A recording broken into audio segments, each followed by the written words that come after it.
Iran America વચ્ચે ચાલી રહેલા તણાવની અસર હવે શાકભાજીના બજાર પર પણ જોવા મળી રહી છે। ડીઝલની અછતને કારણે ખેડૂતોને તૈયાર પાક ખેતરથી માર્કેટિંગ યાર્ડ સુધી પહોંચાડવામાં ભારે મુશ્કેલી પડી, પરંતુ ડીઝલ ન મળતા અનેક જગ્યાએ શાકભાજી ખેતરમાં જ સડી રહી હોવાનું સામે આવ્યું છે।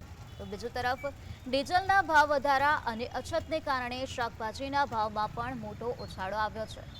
ટામેટા 60 રૂપિયા, ગુવાર 80 રૂપિયા અને આદુ 100 રૂપિયા કિલો સુધી વેચાઈ રહ્યું છે। ખેડૂતો સરકારે તાત્કાલિક ડીઝલની વૈકલ્પિક વ્યવસ્થા કરવાની માંગ કરી રહ્યા છે।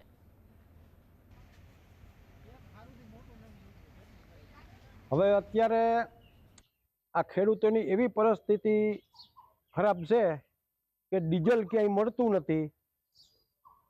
લાઈનમાં ઊભા રાખે, ટ્રેક્ટરને લાઈનમાં ઊભા રાખે તો 5 લીટર ડીઝલ દે, તો હવે એમાં ખેડૂત ગામડેથી આવ્યો એનું 5 લીટર તો ખાલી આવવા જવામાં જ વયું જાય।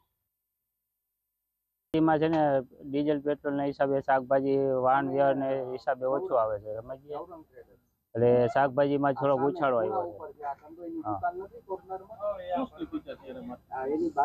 માર્કેટમાં શાકભાજીમાં થોડીક તેજી છે ને વેચવામાં થોડીક મંદી છે।